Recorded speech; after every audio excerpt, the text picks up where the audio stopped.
Hello, good morning, नमस्कार। आप सभी भावी अध्यापक एवं अध्यापिकाओं का आपके अपने यूट्यूब चैनल ऑनलाइन शिक्षण पर बहुत बहुत स्वागत है। दोस्तों, आज आपकी पर्यावरण अध्ययन ईवीएस में ज्योग्राफी का जो पोर्शन हम कवर कर रहे हैं उसके अंतर्गत ये आपकी आज 13वीं कक्षा है। इससे पहली 12 कक्षाएं हो चुकी है जिनमें हमने बहुत सारे महत्वपूर्ण टॉपिक्स को डिस्कस किया है और आज की इस क्लास में हम महाद्वीप के बारे में जान रहे हैं। इससे पिछली क्लास हुई थी उसमें हमने अफ्रीका और एशिया महाद्वीप के बारे में बात की थी और आज महाद्वीप यानी कॉन्टिनेंट से रिलेटेड ही ये दूसरी क्लास होगी, यानी उसका पार्ट 2 आज की क्लास है। और आज की क्लास में बचे हुए हमारे पांचों के पांचों महाद्वीप जो बच जाते हैं, ऑस्ट्रेलिया, दक्षिण अमेरिका, उत्तरी अमेरिका, यूरोप, अंटार्कटिका, इन सभी के बारे में आज की क्लास में हम बहुत अच्छे से डीपली कवर करेंगे। और गाइस, आपका कॉन्टिनेंट से एक भी क्वेश्चन बाहर नहीं जाएगा अगर आप इतनी चीजें बहुत अच्छे से समझ लेते हैं, इनको बहुत अच्छे से रिवाइज कर लेते हैं एक बार एग्जाम से पहले, तो आपका यहाँ से कोई भी क्वेश्चन बाहर नहीं जाएगा। और क्लास के दौरान याद कराने की जिम्मेदारी मेरी है, आपको बस ध्यान अपना पूरी तरीके से मेरे शब्दों पर रखना होगा। तो चलिए दोस्तों, शुरुआत करते हैं बिना किसी देरी किए अपनी आज की इस क्लास की। लेकिन उससे पहले आप सभी एक बार फटाफट से वीडियो को अपने सभी फ्रेंड्स के साथ शेयर जरूर कर दीजिए ताकि आपके बाकी जो फ्रेंड्स अभी तक हमारे साथ नहीं जुड़े हैं सभी जल्दी से सेशन को ज्वाइन कर ले। तो चलिए फिर शुरुआत करते हैं। कल की जो क्लास हुई थी उसमें हमने कौन कौन से महाद्वीप के बारे में जाना था, जल्दी से कमेंट करके बताइए।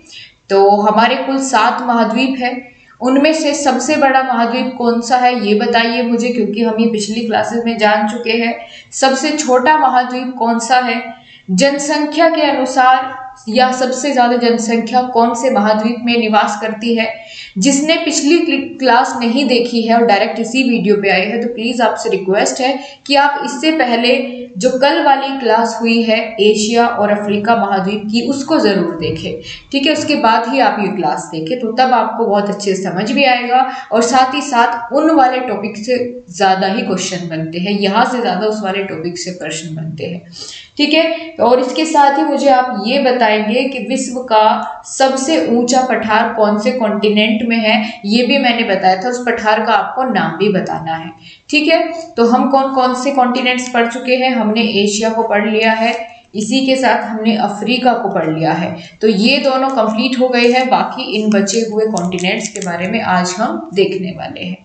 चलिए गाइस, फिर सबसे पहले हम बात करेंगे उत्तरी अमेरिका महाद्वीप की, ठीक है। उत्तरी अमेरिका महाद्वीप की बात करेंगे, इसके बारे में ज़्यादा चीज़ें आपको याद नहीं रखनी है, बस यहाँ पर कुछ थोड़ी ही जानकारी है इसके लिए, अगर क्वेश्चन बनेगा इसी में से आपका बन जाएगा। सबसे पहले तो आपको समझना है कि उत्तरी अमेरिका महाद्वीप को हम और किस नाम से जानते हैं, ठीक है।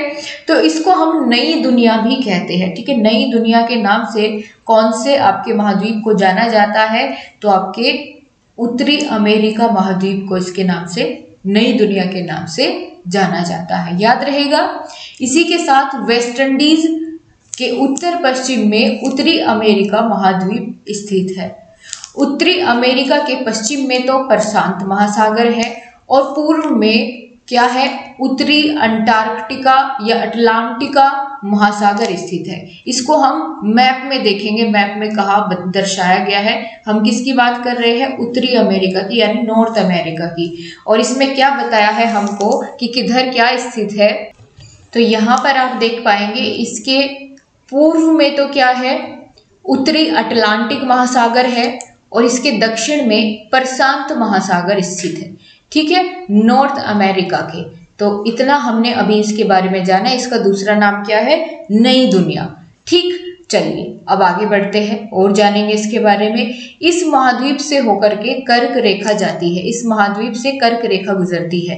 अब आप एक और चीज मुझे फटाफट से बता दीजिए, कौन सा महाद्वीप ऐसा है जिससे तीनों रेखाएं गुजरती है, कर्क रेखा भी, भूमध्य रेखा भी और आपकी मकर रेखा भी, एकमात्र ऐसा महाद्वीप है। तो फटाफट से आंसर करेंगे, मुझे अच्छा लगेगा अगर आप पिछली क्लासेस को रिकॉल कर पा रहे हैं, तो मैं समझ पाऊंगी कि आप बहुत अच्छे से उसको सीखते हैं, ठीक है। बहुत बढ़िया दोस्तों, इसी के साथ अगर मैं आपको बताऊं कि यहाँ पर एक नहर स्थित है आपकी, जो नॉर्थ अमेरिका को साउथ अमेरिका से जोड़ती है, उत्तरी अमेरिका को दक्षिण अमेरिका से जोड़ने वाली नहर का नाम है पनामा नहर। याद रखेंगे क्या नाम है? पनामा नहर। ठीक है, यहाँ देखिए कहाँ स्थित होगी। अब यहाँ तो नॉर्थ अमेरिका है, यहाँ साउथ अमेरिका है, इनके बीच में यहाँ नहर स्थित है जो इन दोनों को आपस में जोड़ती है, जिसका नाम है पनामा नहर। ठीक है, अब यहाँ पर अगर बात करें उत्तरी अमेरिका का सबसे बड़ा बंदरगाह अगर पूछ लिया जाए, उत्तरी अमेरिका का सबसे बड़ा बंदरगाह, ठीक है, यहाँ कौन सा बंदरगाह है जो सबसे बड़ा है? तो बंदरगाह की अगर बात करें तो यहाँ पर न्यूयॉर्क बंदरगाह सबसे बड़ा बंदरगाह है। ठीक है, उत्तरी अमेरिका में और कौन सी चीजें हैं जो आपको याद रखनी है? एक और फैक्ट आप याद रखें कि यहाँ पर क्यूबा को क्या कहा जाता है? चीनी का कटोरा। चीनी का कटोरा के नाम से क्यूबा फेमस है, जो कि कहाँ स्थित है? आपके उत्तरी अमेरिका में स्थित है। ठीक है, इसी के साथ ही सबसे बड़ी सोने की खान यहाँ पाई जाती है। सबसे बड़ी सोने की खान, सोने की खान यहाँ पर स्थित है, और वो भी कहाँ स्थित है? तो कनाडा में। ठीक है, कहाँ है? कनाडा में स्थित है। और इस खान का क्या नाम है अगर ये पूछ लिया जाए तो ओंटेरियो खान यहाँ पर स्थित है कनाडा में। ठीक है, ये सबसे बड़ी सोने की खान है। बस इतना आप इसके बारे में याद रख लीजिए, ये बहुत काफी हो जाएगा। इससे ज्यादा आपको उत्तरी अमेरिका के बारे में जानने की जरूरत नहीं पड़ेगी। फटाफट से देखिए हमने क्या जाना। यहाँ पर उत्तरी अमेरिका महाद्वीप को नई दुनिया के नाम से भी जानते हैं, और इसके उत्तरी अमेरिका के पश्चिम में तो प्रशांत महासागर, देखिए पश्चिम और प्रशांत महासागर पास से बन रहे हैं दोनों, तो आप लोगों को बहुत आसानी से याद रहेगा कि पश्चिम में प्रशांत महासागर, ठीक है, और पूर्व में क्या है? उत्तरी अटलांटिका महासागर स्थित है। और इसी के साथ ही अगर हम बात करें कि यहाँ पर कौन सी रेखा है जो इस महाद्वीप से होकर के गुजरती है, तो कर्क रेखा है। और इस महाद्वीप के उत्तर में जो आर्कटिक महासागर है, जिसे उत्तरी ध्रुव महासागर भी कहा जाता है, ये कोई खास नहीं यहाँ से पूछा जाएगा, बस आपको याद रखना है। नॉर्थ अमेरिका और साउथ अमेरिका को जोड़ने वाली नहर का नाम पनामा नहर। बंदरगाह यहाँ पर सबसे बड़ा न्यूयॉर्क बंदरगाह है। यहाँ पर क्यूबा को चीनी का कटोरा के नाम से जाना जाता है। सबसे बड़ी सोने की खान यहाँ पर कनाडा में स्थित है। ठीक है, यहाँ बताया भी गया है। और इसी के साथ उत्तरी अमेरिका के पश्चिमी भाग में क्या है? रोकी पर्वत है। रोकीज के स्थान पर अगर रोकी भी आपको याद रहेगा तो भी आप ऑप्शंस में से एलिमिनेट कर पाएंगे। ठीक है, इसके पश्चिमी भाग में कौन सा पर्वत है? रोकी पर्वत है। और पूर्व में कौन सा पूर्व में कौन सी पर्वत श्रेणियां स्थित है? तो अपलेशियन पर्वत श्रेणी इसके पूर्व दिशा में स्थित है। ज्यादा आपसे रोकी पर्वत पूछा जा सकता है। इसी के साथ इसके मध्य में उत्तर से दक्षिण तक जो नदी बहती है वो कौन कौन सी है? तो मिसिसिपी और मिसौरी नदी। ये कोई खास नहीं है, इसको आप जाने दीजिए, कोई फर्क नहीं पड़ेगा। बाकी पर्वत का आपको नाम याद रखना है, इतना काफी हो जाएगा। ठीक है, आगे चलते हैं। अब आ जाता है आपका दक्षिण अमेरिका महाद्वीप। उत्तरी अमेरिका देख लिया, अब दक्षिण अमेरिका महाद्वीप को देखेंगे। इसका अन्य नाम जान लीजिए सबसे पहले तो। इसका अन्य नाम क्या है, किस नाम से इसको पुकारते हैं? तो इसको हम कहते हैं पक्षियों का, क्या कहते हैं? पक्षियों का महाद्वीप। ठीक है, पक्षियों का महाद्वीप, ये याद रखेंगे इसके रिलेटेड आप। ठीक है, और विश्व में सबसे ज्यादा कॉफी का उत्पादन आपका यही होता है। ठीक है, विश्व में सबसे ज्यादा कॉफी उत्पादन यही होता है। आगे देखते हैं, यह महाद्वीप उत्तरी अमेरिका के दक्षिण में स्थित है। हाँ भाई, तभी तो इसका नाम दक्षिण अमेरिका रखा गया। ठीक है, क्योंकि उत्तरी अमेरिका के दक्षिण में स्थित है, इसीलिए इसका नाम दक्षिण अमेरिका महाद्वीप है। बिल्कुल आगे यही लिखा हुआ है, देखिए, है ना। इसका अधिकांश भाग दक्षिणी गोलार्ध में स्थित है। यहाँ की अमेजन घाटी घने वनों के लिए प्रसिद्ध है। अगर आपसे पूछ लिया जाए अमेजन घाटी कहाँ स्थित है, तो दक्षिण अमेरिका महाद्वीप पर। किस लिए प्रसिद्ध है? घने वनों के लिए ये प्रसिद्ध है। इस महाद्वीप के पश्चिमी भाग में संसार की सबसे लंबी पर्वत श्रृंखला पाई जाती है और वो उत्तर से दक्षिण तक फैली हुई है। ये सबसे इम्पोर्टेंट यहाँ पर अभी तक का जितना हमने अभी आज की क्लास में जाना उसमें सबसे इम्पोर्टेंट क्वेश्चन यहाँ यही बनता है।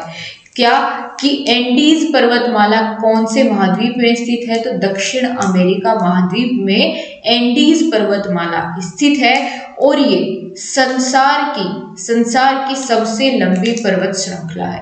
ठीक है, संसार की सबसे लंबी पर्वत श्रृंखला कौन सी है? एंडीज पर्वत श्रृंखला है, जो कि आपके दक्षिण अमेरिका में उत्तर से दक्षिण तक फैली हुई है। क्या नाम है इसका? एंडीज पर्वत श्रृंखला। याद रहेगा, बहुत बढ़िया।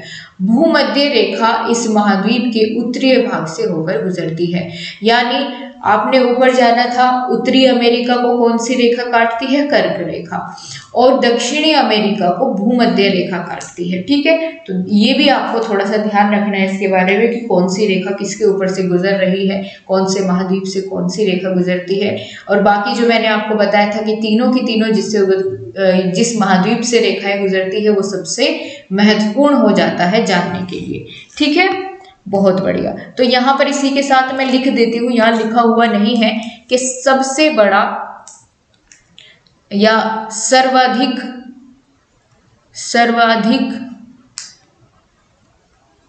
कॉफी का उत्पादन यही होता है। ठीक है, सर्वाधिक कॉफी उत्पादन यही होता है। ये बिल्कुल बहुत अच्छे तरीके से आप लोग अपने नोट्स बना भी रहे हैं या नहीं, क्योंकि ये चीज़ें आपको एग्जाम टाइम पे आप अपने नोट्स से जब रिवाइज करेंगे तभी आपको ये बहुत ज़्यादा हेल्प करेगी। नहीं तो ऐसे तो आप भूल जाओगे, अगर पीडीएफ्स के भरोसे आप बैठे रहेंगे, अपने नोट्स नहीं बनाओगे। ठीक है, बहुत शॉर्ट कर रही हूँ मैं सभी चीज़ें और बहुत इंपॉर्टेंट जो है उसी के नोट्स आपको बनवाए जा रहे हैं, तो इन चीज़ों को आप मिस ना करें बिल्कुल भी। आगे हम बात करेंगे अब अगले महाद्वीप के बारे में जानेंगे, अंटार्कटिका महाद्वीप। ठीक है, कौन से महाद्वीप की बात करेंगे अभी हम? अंटार्कटिका महाद्वीप। अब सबसे पहले और सबसे जरूरी बात जो हम हमेशा जानते हुए आ रहे हैं कि इसके अन्य नाम देख लेते हैं। ठीक है, अन्य नाम कौन कौन से हैं? इसको हम सफेद महाद्वीप या श्वेत महाद्वीप के नाम से जानते हैं। सफेद महाद्वीप या श्वेत महाद्वीप के नाम से इसको हम जानते हैं। ठीक है, गतिशील महाद्वीप भी इसको कहते हैं। क्या, किस नाम से जानते हैं? गतिशील, यानी जो गति करता रहता हो, एक जगह स्थिर ना हो। विज्ञान को समर्पित महाद्वीप भी इसको हम कहते हैं। विज्ञान को समर्पित महाद्वीप भी हम इसको कहते हैं। क्यों? क्योंकि यहाँ पर आए दिन कोई ना कोई शोध होता रहता है। ठीक है, और इस महाद्वीप पर अगर बात करें कि इस पर मानव जाति नहीं रहती है, अगर ऐसा हम कह के चले तो गलत नहीं होगा, क्योंकि ये पूरा का पूरा महाद्वीप बर्फ से ढका हुआ है और इसका टेम्परेचर बहुत ज़्यादा लो है। ठीक है, वहाँ पर सरवाइव नहीं कर पाता कोई। और सबसे बड़ी बात कि यहाँ पर 6 महीने तक लगातार दिन रहता है और 6 महीने तक लगातार यहाँ पर रात रहती है। तो ऐसे में सरवाइव कर पाना मुश्किल है, लेकिन यहाँ पर कुछ समय के लिए जैसे कोई अगर शोध करना हो तो उसके लिए यहाँ पर जो साइंटिस्ट है वो जाते रहते हैं, इसीलिए इसको विज्ञान को समर्पित महाद्वीप भी हम कहते हैं। और ये कैसा महाद्वीप है? बर्फ से ढका हुआ इसका पूरा क्षेत्र है। सबसे ज्यादा लो टेम्परेचर यहाँ का होता है।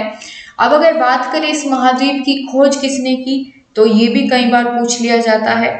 ठीक है, बिल्कुल पूछा जाता है आपसे कि अंटार्कटिका महाद्वीप की खोज किसने की। तो चलिए जानते हैं। दोस्तों, एक बार में नहीं पता चला था अंटार्कटिक महाद्वीप का। जैसे आप यहाँ इमेज में सबसे पहले इस इमेज को देखिए, यहाँ जो बनी हुई है, तो सबसे पहला जो प्रयास किया था अंटार्कटिका महाद्वीप को खोजने का, वो किया था आपका कैप्टन कुक ने। ठीक है, कैप्टन कुक ने, लेकिन उसका प्रयास जो है वो पूर्णतः सफल नहीं हो पाया, वो मुख्य भूमि तक नहीं पहुंच पाया। ये तो है अंटार्कटिका की मुख्य भूमि, लेकिन वो सिर्फ यहाँ तक आ पाया। ठीक है, तो पहला प्रयास तो लेकिन इसी ने किया अंटार्कटिका को खोजने का। ठीक है, तो सबसे पहला प्रयास अगर आपसे पूछा जाता है कि सबसे पहला प्रयास किसने किया, तो तब आप क्या बताएंगे? कैप्टन कुक ने किया, और ये मुख्य भूमि तक नहीं पहुंच पाया था। इसके बाद फिर एक और व्यक्ति इसकी खोज में निकलता है, जिसका नाम है फेबियन वेलिंग। फेबियन वेलिंग ये थोड़ा और आगे तक बढ़ता है और ये पहुंच जाता है अंटार्कटिका महाद्वीप पर। तो यानी मुख्य भूमि तक पहुंचने वाला कौन सा व्यक्ति था? फेबियन वेलिंग था। इसके बाद जो सबसे ज्यादा फेमस क्वेश्चन है, सबसे ज्यादा यहाँ से पूछा जाता है, वो ये है कि कौन व्यक्ति ऐसा है या दक्षिणी ध्रुव पर पहुंचने वाला पहला व्यक्ति कौन सा है, क्योंकि ये साउथ पोल तक पहुंच गया था, इसके दक्षिणी ध्रुव तक पहुंच गया था अंटार्कटिक महाद्वीप के। तो ये आपसे पूछा जाता है कि कौन सा व्यक्ति है जो इसके साउथ पोल तक या आपका दक्षिणी ध्रुव पर पहुंचने वाला पहला व्यक्ति कौन है, तो ये आपसे पूछा जाता है। उसका नाम क्या है?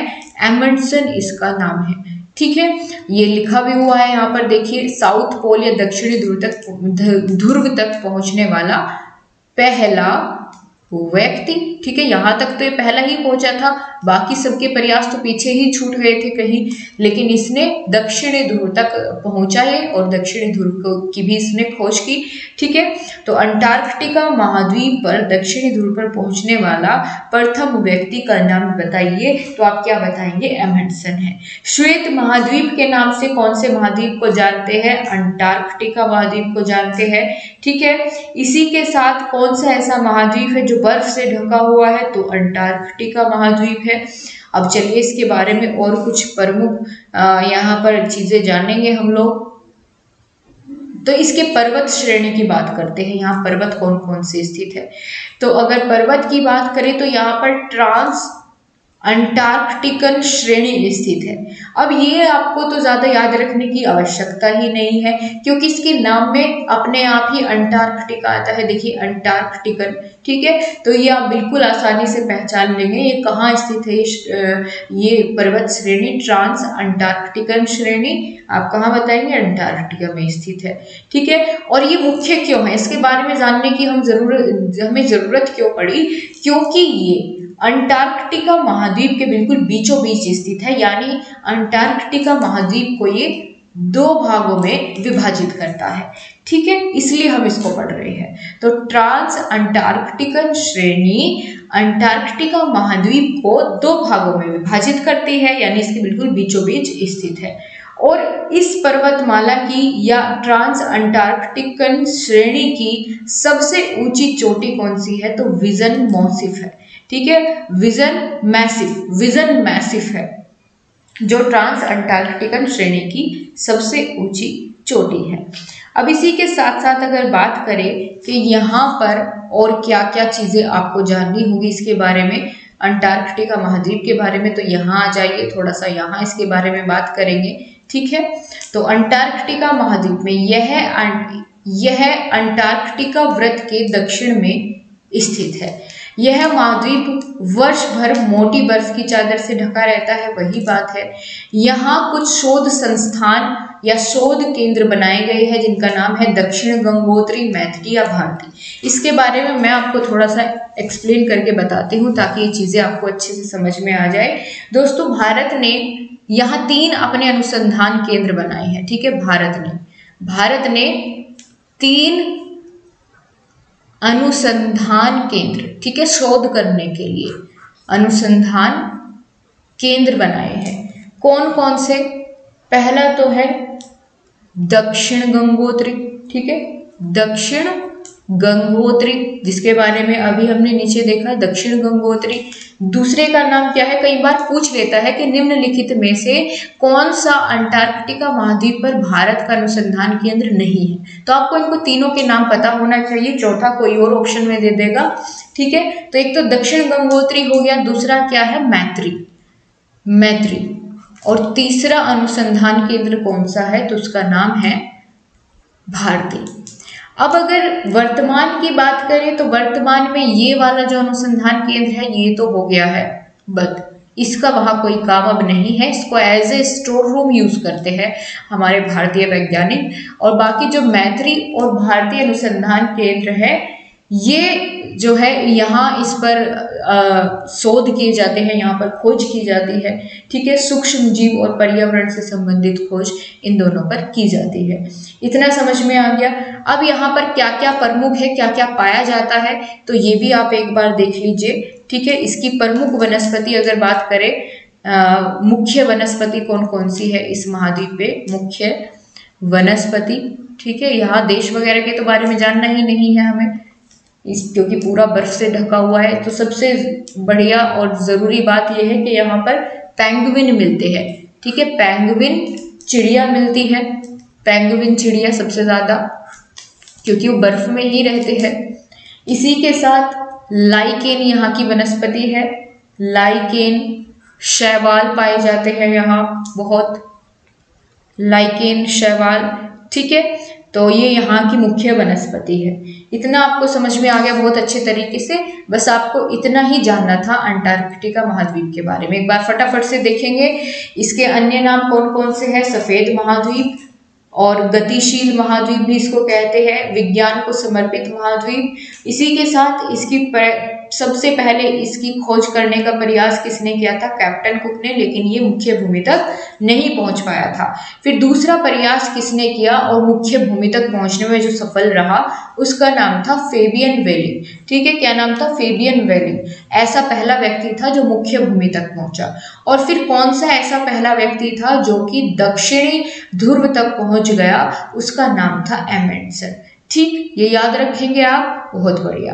अब कौन सी पर्वत श्रेणी ऐसी है जो कि अंटार्कटिका महाद्वीप को दो भागों में विभाजित करती है, तो आप बताएंगे ट्रांस अंटार्कटिकन श्रेणी।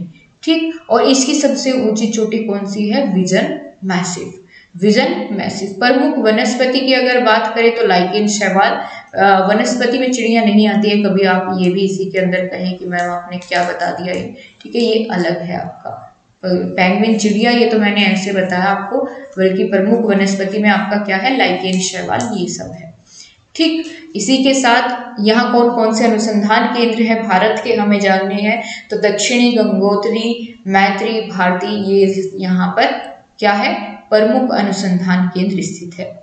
आगे चलते हैं, अगले महाद्वीप के बारे में जानेंगे जिसका नाम है यूरोप महाद्वीप।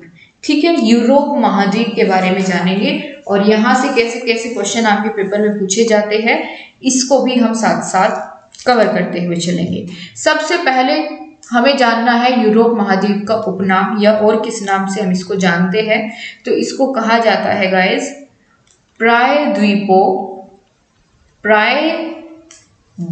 का प्रायद्वीप। ठीक है, प्रायद्वीपों का प्रायद्वीप, ये इसको नाम दिया गया है, ये नाम याद रखिएगा, प्रायद्वीपों का प्रायद्वीप इसको कहा जाता है। ठीक है, इस महाद्वीप के पूर्व में यूराल तथा काकेशस पर्वत एशिया महाद्वीप को इससे अलग करते हैं। एशिया महाद्वीप से अलग करने के लिए इसके बीच में यूरोप और एशिया के बीच में कौन से पर्वत है, तो यूराल और काकेशस पर्वत स्थित है, जो कि एशिया महाद्वीप और यूरोप महाद्वीप को अलग करते हैं।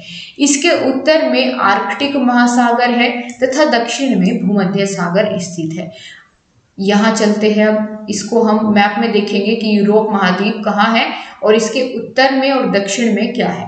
ठीक है, यहाँ हम इमेज में चलते हैं। सबसे पहले कहाँ है आपका यूरोप, ये रहा। ठीक है, यूरोप महाद्वीप कहाँ है आपका, यहाँ स्थित है। तो इसके उत्तर दिशा में आर्कटिक महासागर और दक्षिण दिशा में भूमध्य सागर यहाँ पर स्थित है। तो ये हो गई इसकी यहाँ पर स्थिति। यहाँ के प्रमुख देश कौन कौन से हैं, इंग्लैंड, इटली, जर्मनी, पुर्तगाल, पोलैंड, फ्रांस, स्वीडन, नॉर्वे, ये सभी। ठीक है, अब यहाँ पर जानते हैं कुछ फैक्चुअल चीजें इसी के बारे में। यूरोप महाद्वीप के बारे में अगर बात करें पॉपुलेशन के अकॉर्डिंग, ये तीसरा सबसे बड़ा महाद्वीप है पॉपुलेशन के अनुसार। एरिया के अनुसार ये छठे नंबर पर आता है और इसको प्रायद्वीपों का महाद्वीप या प्रायद्वीप भी कहा जाता है। इस महाद्वीप पर कोई भी मरुस्थल नहीं पाए जाते। ठीक है, कोई भी मरुस्थल यहाँ नहीं पाए जाते। अब सबसे इंपॉर्टेंट क्वेश्चन यहाँ से जो पूछा जाता है वो ऐसे पूछा जाता है कि यूरोप महाद्वीप की सबसे लॉन्गेस्ट रिवर, सबसे लंबी नदी कौन सी है। ठीक है, यूरोप की सबसे लंबी नदी कौन सी है, तो आप क्या बताएंगे, वोल्गा नदी है। ठीक है, वोल्गा नदी है। और सबसे ऊंची चोटी कौन सी है, यूरोप महाद्वीप की सबसे ऊंची चोटी अगर आपसे पूछ ली जाए तब आप क्या बताएंगे, एल्ब्रुश। ठीक है, एल्ब्रुश। और सबसे व्यस्त नदी कौन सी यहाँ स्थित है, तो यूरोप महाद्वीप की सबसे व्यस्त नदी, व्यस्त का मतलब है कि सबसे ज्यादा व्यापार इस नदी के माध्यम से होता है, तो उसका नाम है राइन नदी। ठीक है, राइन नदी याद रखेंगे। सबसे लंबी यहाँ कौन सी है? वोल्गा। और सबसे बिजी या व्यस्त नदी कौन सी है? राइन नदी। सबसे ऊंची चोटी यूरोप की एल्बुश। आगे चलते हैं। अब यहाँ पर जैसे हमने बात की कि प्रमुख देश कौन से हैं, तो फ्रांस यहाँ पर स्थित है।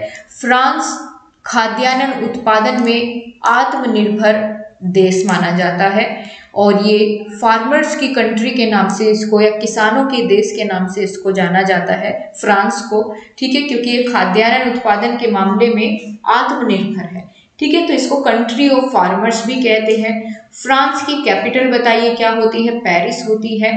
ठीक है, जो कि सीन नदी के किनारे पर स्थित है।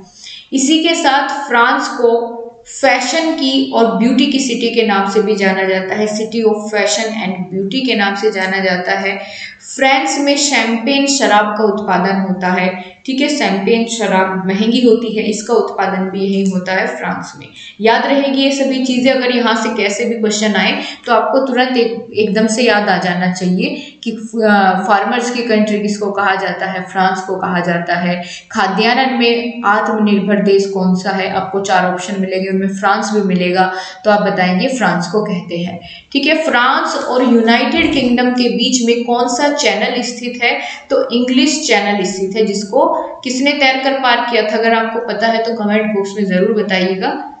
NNAL। ठीक है, ऐसे लिखा जाएगा ये। तो इंग्लिश चैनल स्थित है फ्रांस और यूनाइटेड किंगडम के बीच में। आगे चलते हैं। यहाँ का एक प्रमुख देश और है जिसके बारे में आपको जानना है, वह है नॉर्वे। नॉर्वे को मध्य रात्रि का सूर्य कहते हैं। ठीक है, इसका उपनाम है।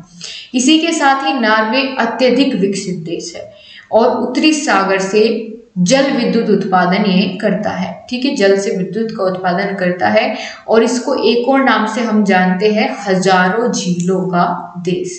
हजारों झीलों का देश इसको हम कहते हैं, किसको? नॉर्वे को। ठीक है, याद रहेगा। इसी के साथ बारी आती है इटली की। इटली से क्वेश्चन कैसे पूछा जाएगा? इटली की गंगा कौन सी नदी को कहते हैं? ऐसे प्रश्न बनेगा यहाँ पर। ठीक है, इटली की गंगा कौन सी नदी को कहते हैं? ऐसे क्वेश्चन आपके पेपर में पूछा भी जा चुका है, तो आप क्या बताएंगे? पो रिवर। ठीक है, पो रिवर ऐसे लिखा जाएगा, पो नदी। पो रिवर या पो नदी को इटली की गंगा कहा जाता है। ठीक है, इटली में सबसे ज्यादा उत्पादन अंगूर और जैतून के तेल का होता है, जैतून का होता है। तेल तो अपने आप ही उसका बन जाएगा, फिर अपने आप क्या बनाना पड़ेगा, मतलब कहने की बात यह है, जैतून का और अंगूर का सबसे ज्यादा उत्पादन कहाँ होता है?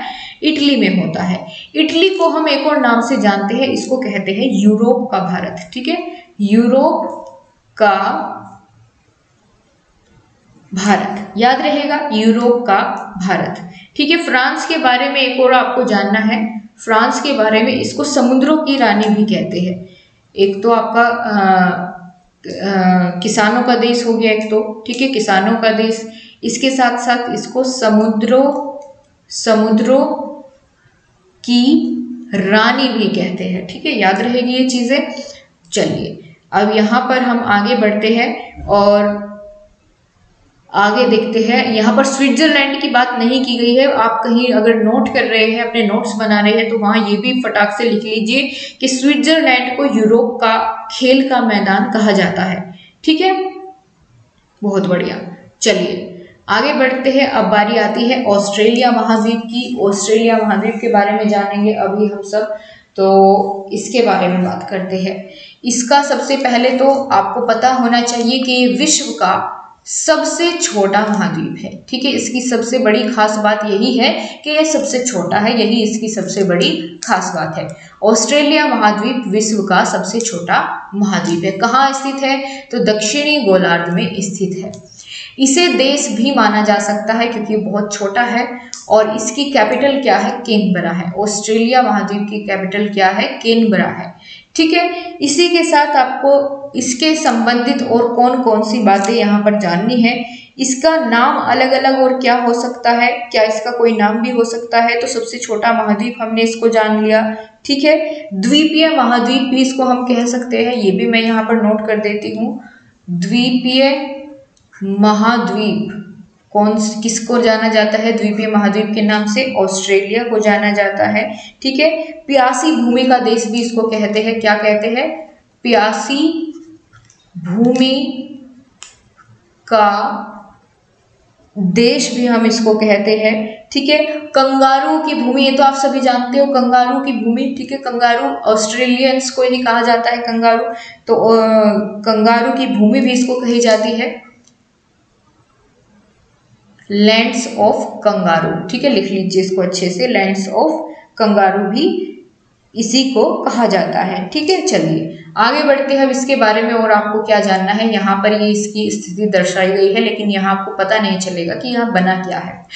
कोई बात नहीं है, यहाँ पर आपको जो इसके बारे में जानना है, सबसे महत्वपूर्ण बात इसके बारे में जो आज की क्लास की सबसे ज़्यादा इम्पोर्टेंट यहाँ पर आपको जानने वाली चीज़ है, वो ये है कि यहाँ पर कोरल सागर स्थित है। कोरल भित्ति सबसे बड़ी, दुनिया की सबसे बड़ी परवाल भित्ति, जिसको हम इंग्लिश में कोरल कहते हैं परवाल को, तो ग्रेट बैरियर रीफ यहाँ पर स्थित है, ये आपको याद रखना है।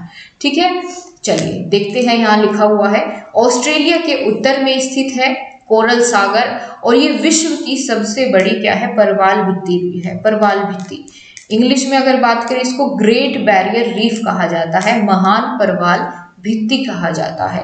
ठीक है, तो ऑस्ट्रेलिया के उत्तर में स्थित है। इसी के साथ विश्व की सबसे बड़ी परवाल भित्ति पाई जाती है, जिसको हम ग्रेट बैरियर रीफ के नाम से जानते हैं।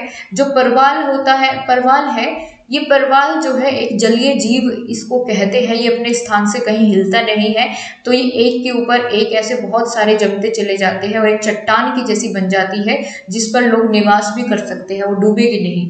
ठीक है, तो परवाल भित्ति ऐसे कहलाई जाती है। इसी के साथ इसके पूर्वी भाग की हमने बात कर ली। पूर्वी भाग में क्या, इसके उत्तरी भाग में क्या है? अभी पश्चिमी भाग की बात करते हैं। पश्चिमी भाग इसका शुष्क क्षेत्र है, क्योंकि यहाँ पर इसी वजह से मरुस्थल पाए जाते हैं।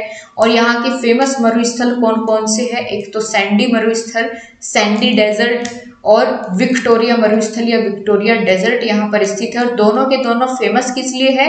सोने के लिए। ठीक है, यहाँ सोना मतलब स्लीपिंग वाला नहीं, यानी यहाँ से सोना निकाला जाता है। ठीक है, गोल्ड के लिए फेमस है दोनों के दोनों। ठीक, इसी के साथ यहाँ पर उत्पादन किसका होता है? तो सबसे ज्यादा उत्पादन यहाँ ऊन का होता है। और यहाँ पर मैरियानो शिप पाई जाती है, या मैरियाना, जो भी इसका नाम है मैरियाना होता है। मैरियाना और मैरियाना शिप पाई जाती है, एक तो जिससे कि ऊन मिलती है, और अंगूरा रैबिट पाया जाता है यहाँ पर। ठीक है, अंगोरा या अंगूरा जो भी बोला जाएगा इसको, तो ये रैबिट पाया जाता है, और इन दोनों से ऊन का उत्पादन होता है। इसी के साथ अगर बात करें गाइस कि यहाँ पर आपका दक्षिण का ब्रिटेन के नाम से, इसमें कौन से शहर को कौन से देश को जानेंगे? ऑस्ट्रेलिया महाद्वीप में शहर बोला जाता है गलती से, तो दक्षिण का ब्रिटेन के नाम से हम जानते हैं यहाँ पर न्यूजीलैंड को। ठीक है, न्यूजीलैंड को कहते हैं दक्षिण का ब्रिटेन। ठीक है, और न्यूजीलैंड की बात कर ही रहे हैं तो आपको पता होना चाहिए इसका जो राष्ट्रीय पक्षी है, राष्ट्रीय पक्षी क्या है? बताइए जल्दी से। न्यूजीलैंड का राष्ट्रीय पक्षी क्या है? जो हमारे यहाँ पर फ्रूट होता है कीवी, वही वहाँ का राष्ट्रीय पक्षी है, मतलब नाम उसका वही है तो वो पक्षी ही। ठीक है, कीवी यहाँ का राष्ट्रीय पक्षी है। और न्यूजीलैंड की सबसे ऊंची चोटी कौन सी है? सर्वोच्च चोटी कौन सी है? तो इसका नाम है माउंट कुक। बस आप ये याद रख लीजिए कि दक्षिण का ब्रिटेन किसे कहते हैं? न्यूजीलैंड को। ये इसलिए बताया कि अगर बाय चांस आ भी जाता है तो आपको ऑप्शंस में देख करके आपको क्लिक कर जाएगा कि ये मैंने कहीं पढ़ा है। ठीक है, और वो आप एलिमिनेट करके भी सही कर पाएंगे उस आंसर को। तो ये आपने जाना ऑस्ट्रेलिया महाद्वीप के बारे में। और हाँ, ये तो यहाँ पर सबसे ज़रूरी बात है कि यहाँ सबसे लंबी नदी स्थित है, जिसका नाम है मुर्रे डार्लिंग। ठीक है, मुर्रे डार्लिंग, ये दो नदी, कई जगह मैंने देखा यहाँ पर दो नदियाँ बताई गई है, ये मुर्रे और डार्लिंग अलग अलग, तो आप इन दोनों का नाम याद रखिए, मुर्रे डार्लिंग एक साथ। तो यहाँ सबसे लंबी नदी स्थित है मुर्रे डार्लिंग। ठीक, न्यूजीलैंड की तो हमने बात कर ही ली है। कि यहाँ इसको ग्रेट ब्रिटेन के नाम से जाना जाता है और सबसे दक्षिण में स्थित विकसित देश है। यहाँ देखेंगे आप कि ऑस्ट्रेलिया महाद्वीप पर ये सबसे दक्षिण पर स्थित है, ये पूरा महाद्वीप है और यहाँ सबसे दक्षिणी हिस्से पर क्या स्थित है, न्यूजीलैंड स्थित है। ठीक है, ये कोरल सागर है जहाँ मैंने बताया कि प्रवाल भित्ति पाई जाती है, यहाँ ये है। ठीक, तो इस तरीके से आप इसको याद रखेंगे।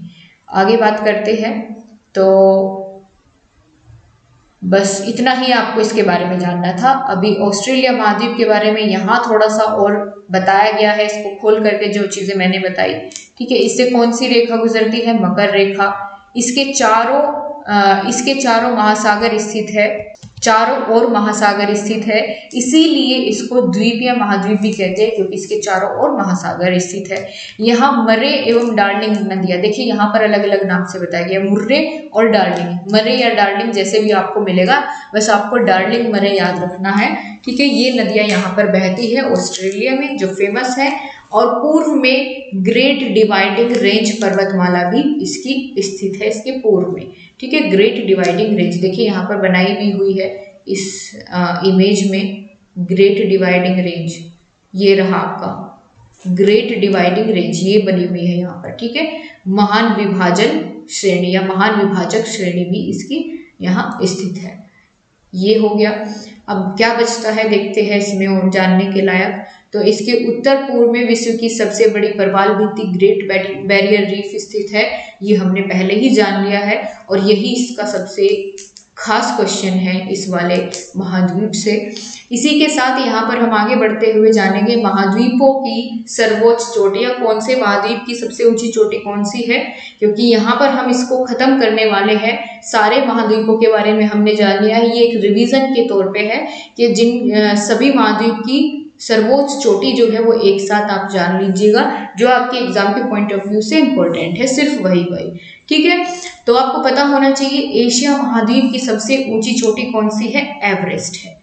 एशिया में भी एवरेस्ट कहाँ स्थित है, कोई मुझे कमेंट करके ये बताइए, क्योंकि इसके बारे में हमने बात की थी और इसकी हाइट कितनी है ये भी आपको बताया गया था। तो जल्दी से अब कमेंट करिए, थोड़ा सा आपका भी टेस्ट हो जाए कि आपने कितना सीखा है।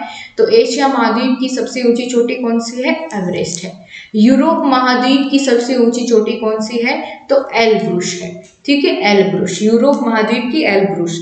और ऑस्ट्रेलिया महाद्वीप की सबसे ऊंची चोटी अगर पूछ ली जाए तो आप बताएंगे कोसियुस्को। ठीक है, कोसियुस्को यहाँ की ऑस्ट्रेलिया महाद्वीप की सबसे ऊंची चोटी है। अफ्रीका महाद्वीप की सबसे ऊंची चोटी कौन सी है, तो किलिमंजारो यहाँ की, या किलिमंजारो भी लिखा होता है, तो ये अफ्रीका महाद्वीप की सबसे ऊंची चोटी है। तो यहाँ से प्रश्न कई बार पूछा जा सकता है, तो आप फटाफट से एक बार देखेंगे, एशिया महाद्वीप की एवरेस्ट, यूरोप महाद्वीप की एल्ब्रुस और ऑस्ट्रेलिया महाद्वीप की कौन सी है, कोसियुस्को, और अफ्रीका महाद्वीप की किलिमंजारो स्थित है। ठीक है, तो जो मैंने आपसे क्वेश्चन पूछा था कि एवरेस्ट जो एशिया की सबसे ऊंची चोटी है तो ये कहाँ स्थित है, तो आपने बहुत सारे लोगों ने सही जवाब दिया, नेपाल में स्थित है। ठीक है, नेपाल में स्थित है और इसकी हाइट कितनी है, 8,848 मीटर, याद रहेगी 8,848 मीटर। ठीक है, बहुत बढ़िया। और नेपाली में इसको क्या कहते हैं, एवरेस्ट को नेपाली भाषा में, क्योंकि नेपाल में स्थित है तो नेपाली लोग इसको सागर माथा कहते हैं। क्या कहते हैं, सागर माथा के नाम से इसको पुकारते हैं। जो एवरेस्ट नाम है ये तो हम इंडियंस ने इसको दिया है, लेकिन नेपाली नाम इसका क्या है, सागर माथा है। ठीक है, याद रहेगा, बहुत बढ़िया। कहाँ स्थित है ये, नेपाल में स्थित है। लेकिन अगर भारत की पूछ ली जाए कि भारत की सबसे ऊंची चोटी कौन सी है, तो ये मैं आपको तभी बताऊंगी जब हम भारत के मुख्य पर्वत जानेंगे। और भारत के बारे में तो अभी हमें सब कुछ जानना है, ये तो हमारी वर्ल्ड ज्योग्राफी के अंतर्गत हम पढ़ रहे हैं।